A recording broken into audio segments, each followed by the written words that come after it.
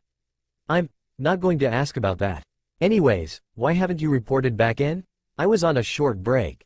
For 20 years? Yeah, what could be so important that you have to skip out on work? I'm enjoying family time here. There was silence at the other end for a moment. What? Yeah, I posted it on Twitter.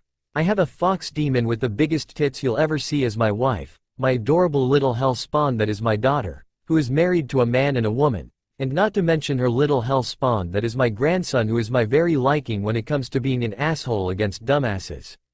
How does that sound? Why am I not surprised you'll find a woman with big breasts to be your wife? Speaking of big tits, how's the police girl doing? She's fine, although she is getting floored from killing zombies because someone didn't report it in. Couldn't you have the Frenchie do it? Or even Walter? You're serious, right? Pip died protecting the manor while Walter died in the Zeppelin. Did you also forgot that Walter also turns out to be an agent for Millennium? Oh, I knew that from the beginning since I knew him. I didn't kill him because he understands me. Oh fuck you. Speaking of which, how is your UAL relationship with the police girl? Fondling those tits of hers? What the? I do not have UAL relations with Sarah's. So that time with her sucking your blood? I only did it to suppress her violent side. What about the second time, in your lingerie? Shut up and go to hell. Click. Alucard could only smirked as his ex-boss hanged up. Hey, I knew it. After experiencing hell for the second time of the day, the entire Chunin participants finally survived and are now located near the borders of the Forest of Death. Interestingly, there are no proctors there to greet them. Oi. Where the fuck are the proctors? Called out Naruto. Shut up Gaki, I just got here, spoke up Anko, who really just got there. Anyways, welcome to the second part of the Chunin exams. This is Training Ground 44, otherwise known as the Forest of Death. Your objective here is to make it to the center of the forest where a tower is located. Once you reach there, you can rest until the test is over. Here are the rules. There is a 5-day limit, all 3 members of your team must still be alive in order to pass, and you are not allowed to leave the forest during the test. You got that? What about food? Asked Choji. As Bear Grylls once said, better drink your own piss. Answered Anko, many of the Genins looking green at that comment. She then pulled out a stack of papers from her trench coat. Also, signed this waiver which says that we at Konoha are not responsible for your death by accident, full frontal battles, or that Alucard and or Mr. Popo might kill you just for the heck of it. Please note that if you were killed by the last part, you will be laughed at for your stupidity for fighting them. Please sign here. Things just got bit more fun, smirked Sasuke as he signed his waiver. Not gonna lie here guys, spoke Tenten. But if the other teams actually die by fighting Mr. Popo or Naruto's grandfather, I'm going to laugh real hard. Here, chirped Haku as she finished signing her waiver. Okay, you guys finished signing? Asked Anko as she took the last waiver. Good, now get to your assigned gates and be prepared for the signal. Sue, started Kiba, wanna place some bets? 50 yen says the moment the test starts, Naruto, Hinata, and Sasuke will pulled out their guns and scared the shit out of the other applicants into quitting. Betted Ino. 75 says a team will immediately get themselves bitched slapped by Mr. Popo.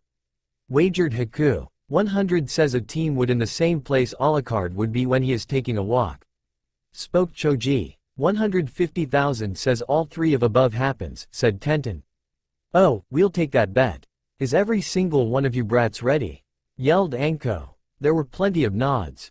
You will now fucking begin. What happened will considered as the day where nearly 50% of the competition had either dropped out or were mercifully beat up to the point that Dr. House wouldn't able to save them. It was also as the day that Tenten became rich. First off, the moment when the gates to the Forest of Death opened, Team 7 had pulled out their respective weapons and started firing them at the opposing teams as bullshit as possible. Many have fallen that day, well they're still alive but they had fallen. While that was happening, the teams that were extremely lucky managed to make their way to the entrances. However, few had barely taken their first step before being bitch slapped by an unseen force, sending them all, incidentally, the hospital. The last thing they heard was, "Bitch, I'm smoking pot here." The final thing was a bunch of gunshots followed by a bunch of girlish screams which the screamers are not female and followed by a laughter that clearly says he is having a blast. Needless to say, Tenten was a 150,000 yen richer. Team 7 have been running through the forest for the last hour. So far they have not met any of the opposing teams. Maybe we shouldn't have fired at the opposing teams, spoke Hinata. Yeah, they have been avoiding us like the plague. Not to mention Tenten got rich off of us, agreed Sasuke.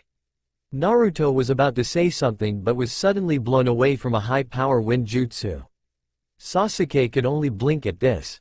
For some reason, I feel like a plot twist is coming up and I should protect myself. Kukuku, how right you are, Uchiha. Sasuke and Hinata turned and saw a kunoichi from Kusa standing away from them. I have been seeking you, Sasuke. Damn it, Sasuke. It's bad enough you had to attract fangirls, but now you're attracting older women? What's next, daimyos, cages, and movie stars? Shouted Hinata. Oi! Shouted Sasuke as response. It's not my fault these things happens to me. I mean, I'm flatter and all, but I have a certain type one prefer. I know about it. Naruto told me you're a ass man. Exactly, and none of the girls at the academy fit that criteria. That does explain why you're going for Haku. I've seen her ass, and it's bigger than mine. Although, I still have the biggest chest in the academy. Yeah, where else will you find a 13-year-old with D-cup breasts? Tsunade during her genin days? Actually, spoke the kunoichi, Tsunade was flatter than A cup, believe it or not. Interesting, said Hinata. Wait a minute, how do you know about Tsunade? I'll tell you right after I come for my prize, smirked the Kusa nin as she lounged for Sasuke. BOOM. Only to explode into pieces. Hinata sighed as she reloaded the Harkonnen. Well, that was anticlimactic. I thought she would be, oh I don't know, an S-class nuke nin or something. Ask and you shall receive, spoke a voice. The duo turned and this time they saw a pale-skinned man across from them. To think, I nearly was killed by your weapon. I know who you are, pointed Sasuke. Orochimaru smiled as he had this. Ah, to believe my reputation precedes me that the younger generation knows me. To think that sensei would actually tell those genin about me. Actually, interrupted Hinata, it was Jiraiya who told us about you. He said in quote, Orochi Teme is nothing but a pedo snake who preys on little boys. Orochimaru's eyes twitched on this statement. Note to self. Kill Jiraiya, then sensei. Just get over here so I can kill you and get the Uchiha. Why don't you come and make us, Kai-chan? Taunted Hinata. Orochimaru froze upon hearing that nickname. There was no way those two brats could have made that up on that spot, unless. Tsunade told you about that nickname, didn't she? Damn straight. Okay, kill Jiraiya, Tsunade, then sensei. He thought as he took a step forward to strike. Crunch. Only to step on some green substance. Is that pot? Asked the snake summoner. Sasuke answered for him. Yeah, nice knowing you. Within moments, Sasuke and Hinata had disappeared from the spot. Orochimaru was confused for a moment before sensing a powerful being right behind him. Well, look who we have here. Poor bastard didn't know what hit him. Sarutobi looked up from his moment of tea when he heard a girlish scream. Sounds like one of my students, but that doesn't sound like Jiraiya when he is caught peeping. Sasuke and Hinata had found Naruto a couple hundred meters from their position. Turns out the blonde hybrid landed on an enemy team, who coincidentally had the scroll they need. What fucking luck he has. So, spoke Naruto, do we hang around or go straight to the tower? Tower, answered Hinata. I am not in the mood to face the other teams. It makes things boring. Good point. Cue spinning Batman logo. Okay, what the fuck are we supposed to do with the scrolls? Open them? Asked Sasuke. Naruto looked pensive for a moment. Fuck it. He tossed the scrolls on the go-round and smoke came out of it. Kakashi then appeared, reading one of his infamous orange books. He hummed as he looked up and saw his team give shit-eating grins. Finish the second test within an hour? Honestly, I'm not surprised anymore, given all the shit that has happened already. Rest up, because you guys are stuck here for 5 days. Team 7 blinked before facepalming. Son of a bitch, we should have stayed in the forest and fuck around with the others. Oh well, there's always the elimination rounds, said Naruto. Kakashi felt pity for the other teams. 5 days later, congratulations for those passing the second portion of the test, you little pests. For some reason, Alucard was there greeting the Chunin nominees. Many were wondering where the hell was the Yondaime? Also, Alucard was reading from flashcards. Alright. Let's see, yada yada yada. Substitution for war. Cannon fodder. Blah blah blah. Financial crap. Clients from other villages. Like I give a crap about them. Anyways, normally there would be some kind pre-battles or something, but I paid good money for this shit, so instead every single one of you will have month to prepare for the tournament. But there's more. What else other than the fact that we are nothing more than tools for our village? Asked a random Nen. Okay. 1. Shut the fuck up. I'm talking here. 2nd, this tournament will be recorded on TV. Answered the crimson fucker. So? This time, Alucard gave a huge ass grin. Pay-per-view, live and on screen, directed by the famous director who made Skyjina and Citizen Nappa. The results were what he expected. Holy shit. Oh, it was such a treat for him. That's right. He will come here and record all of your battles. So all of you better go home and think of some fucking badass moves. Also, think of a badass nickname for yourself. You definitely want to get publicity for this. Question. Spoke a sickly-looking Junin who went by the name of Hayate. Where's the Hokage? Alucard turned to him and gave one of his grins. Well, you know about him. Tied up from work. Meanwhile, a certain blonde cage was tied up in his office. Damn it, Alucard. Can someone out there untie me? Anyways, well then, if you need me, I'll be trolling some other poor schmucks. Stated Alucard before phasing out. When he got home, Alucard was surprised to see his grandson and his friends waiting in front of the house.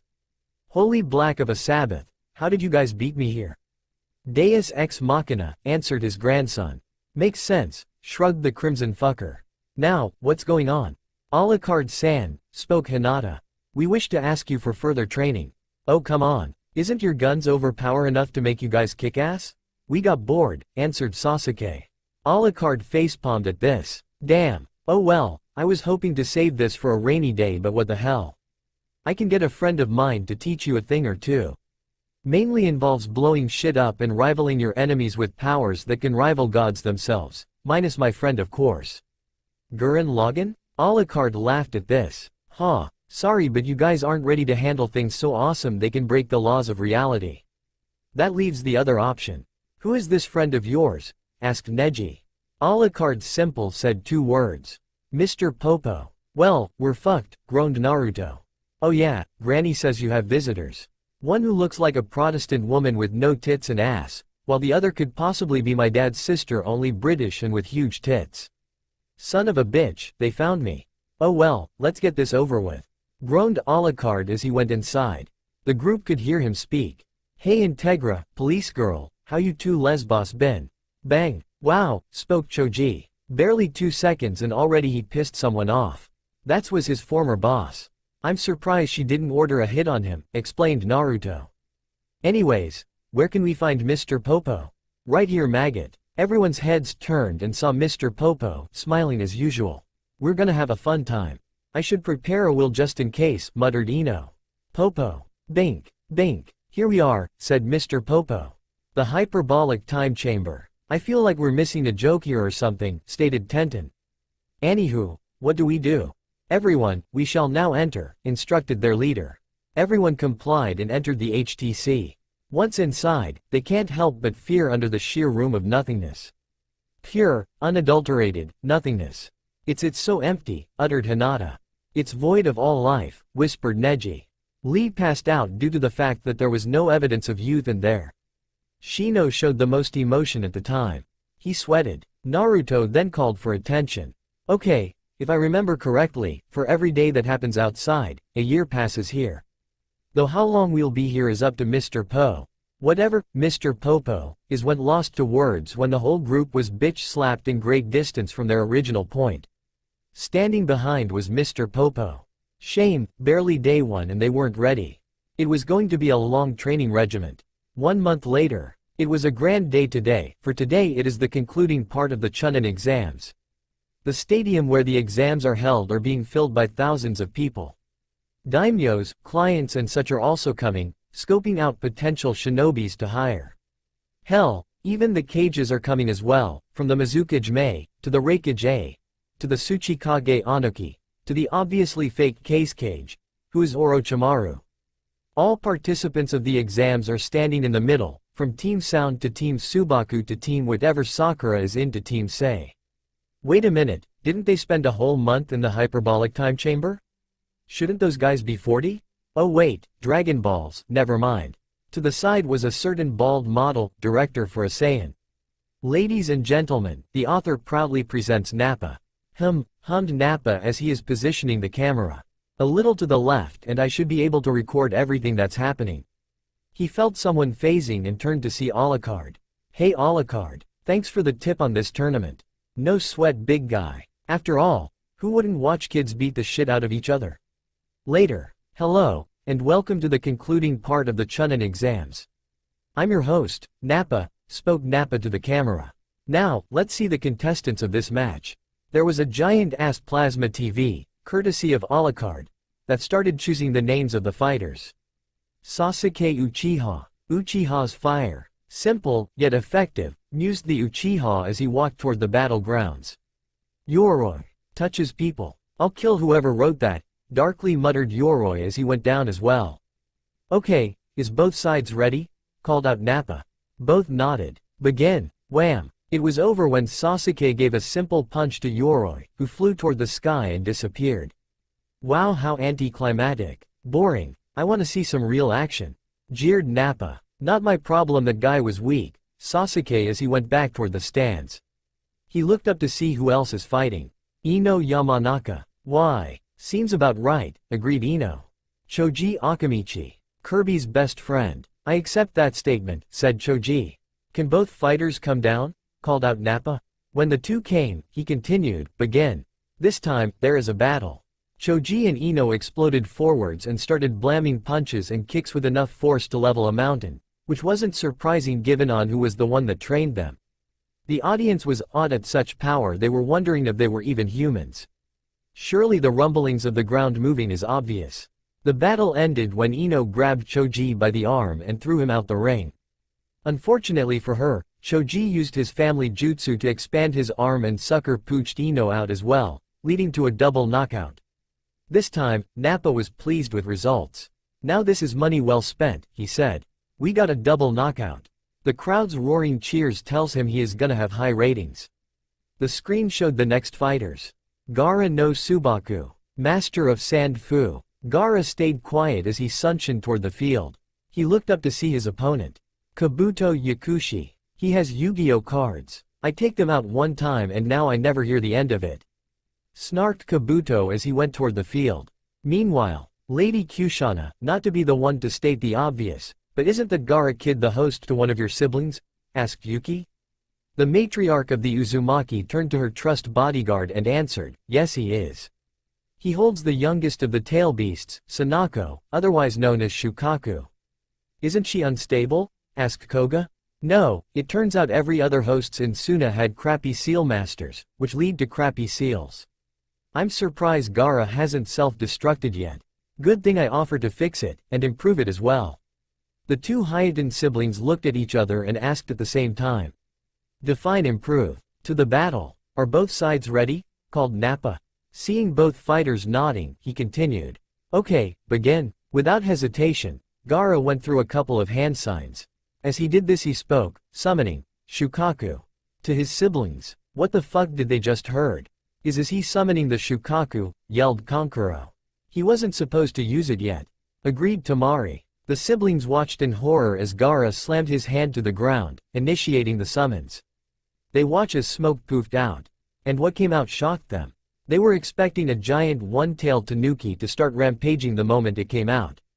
If it were anything like that Kyuubi woman, they would expect some form of a really busty woman with a tanuki tail. What they, and everyone else, got was a really adorable-looking girl that looks no older than 4. Did the author forget to mention she has the tail and ears of a tanuki? Not to mention she was for some inexplicable reason wearing a fuku? No? Well now you do. Tremble before me, for I am Sanako, the one-tailed demon. Rawr! The little tanuki yelled. There were a lot of AWWs and kawaiis and something similar like that in the stadium. Meanwhile, Kabuto was mentally thinking this is just attacking his masculinity. This is who I'm fighting. Is this even allowed? He questioned. Sanako did not took that well. "Shut up and fight me," she screamed. Then she started punching him. Back to the Uzumakis. Koga blinked as he processed what the fuck just happened. Did she punched out that guy's blood? Yuki could only shake her head. Apparently, she did. Kushana simply laughed her ass off as everyone in the stadium was disturbed of the violent little tanuki beating the shit out of someone who is at least 3 times her size. Field. Meanwhile, Nappa is having a blast of his life as he records every single pain inflicted on Kabuto. That's right, ladies and gentlemen. And Vegeta. What is happening here is all true. What you are seeing is a 4-year-old girl beating a 17-year-old's ass to the ground. Oh look, she's got explosives. We gotta overkill here. Despite the psychotic girl doing overkill, the ratings still went up. Kabuto. In complete honesty, he had no idea what's going on anymore. He was supposed to forfeit this match in order to execute his orders from Orochimaru, but this insane little girl prevented him from that. One moment he was standing across Gaara, the next he had his blood literally punched out of his body. Now, all around the Kan-Ha village, the Anbu chased the Nuke Nen. The Anbu thought 'twas all in fun. He is currently strapped to a pole with hundreds of paper bombs pasted on him while the insane Tanuki girl was hopping around him, singing. They were all connected to wires which are connected to some kind of detonator. Kabuto knew not even his healing factor will save him from this. Ah well, at least I'm going out with a bang. Wait a minute, that sounds like something Deidara would say. Pop. Sanako. Possibly Tiny Tina's interdimensional younger sister. Sanako pressed the detonator and Kabuto exploded into gory bits. To save you the details, it wasn't very pretty, unless you're Gaara. Goes the Nuke Nen, sang Sanako. There were a lot of green faces in the audience. Kushana, Koga and Yuki gave a look at their clan matriarch, expecting an answer. Kushana sighed as she explained. Okay, I don't know how it happened, but somehow Sanako traveled across dimensions. The only words I could remember her telling me about it was some place called Pandora, a war with Hyperion, a girl with an explosive fetish, and a tea party. Also, never mentioned tea party in front of my sister. She tends to get giddy for some reason. The siblings took note of that as Gaara and Sanako got off the field. The Tanuki was saying about Tina being proud or something. The screen flash revealing the next fighters. Rock Lee. Konoha's handsome green beast. Yash. Generic ninja number 1. The human condom. I stretch my limbs for fuck's sakes. Yelled that ninja whom the author couldn't remember the name and is too lazy to search it up as he got to the field. Fight. Wham. And that guy was no more. My opponent wasn't youthful enough to withstand my flames of youth. Cried Lee as janitors tried to mop out the blood. Haku Yuki. Yukiheim. That's my cue, the ice user said as she sashayed to the field. She smirked as she saw Sasuke looking behind. Meanwhile, Sasuke gulped. To quote Alucard, I am absolutely throbbing right now. Zaku. Plays with his hands. Oh fuck you. Yelled that sound nin as he went to the field. Begin. Hyoton. Ball implosion. Zaku looked confused for a moment before something went pop. He had a look of horror as he moved his hands over his crotch. And felt nothing. Oh, my. Kami, was all he said before fainting. Every single male within the stadium covered their balls in instinct. In less than a second Zaku had lost what was very important to his male self. Nappa made his commentary, well folks, there you have it. That guy will never ever find himself a girlfriend. No balls, no glory. Next, Neji Hyuga. Looks like a chick. It's the hair, isn't it? Discriminating idiots, muttered said Hyuga. Shikamaru Nara. Lazy bastard. I forfeit. Too troublesome. Spoke the lazy Nara. Wow, quickest battle ever. Next, Kin Suchi. Dem bells. I have the distinct feeling you're not talking about the bells, said Kin as she went down. Hinata Hyuga. Why lavender? Hinata simply whistled as she went down the field. Begin. 2 seconds later, Kin had her Tenketsu points closed and was sent to the infirmary. Battles are starting to get one-sided, huh? Tenten. Chun-Li look alike. I don't see it. Dosu. Mummy. Dosu simply formed fists as he went down the field. Begin. Without hesitation, Dosu exploded forwards, hoping to finish off the girl and avenge his teammates. He lifted his arms to perform one of his sound jutsus, only to meet the end of a shotgun barrel. He paled as Tenten gave him a sadistic grin. Like it? I got it during my training with Mr. Popo when he told me about guns. He gave me his personal shotgun, saying that he didn't need it anymore. He called it the bitch maker. She cocked the shotgun and fired. That's all for now. If you want to see next part, then please like this video and subscribe my channel. Thank you.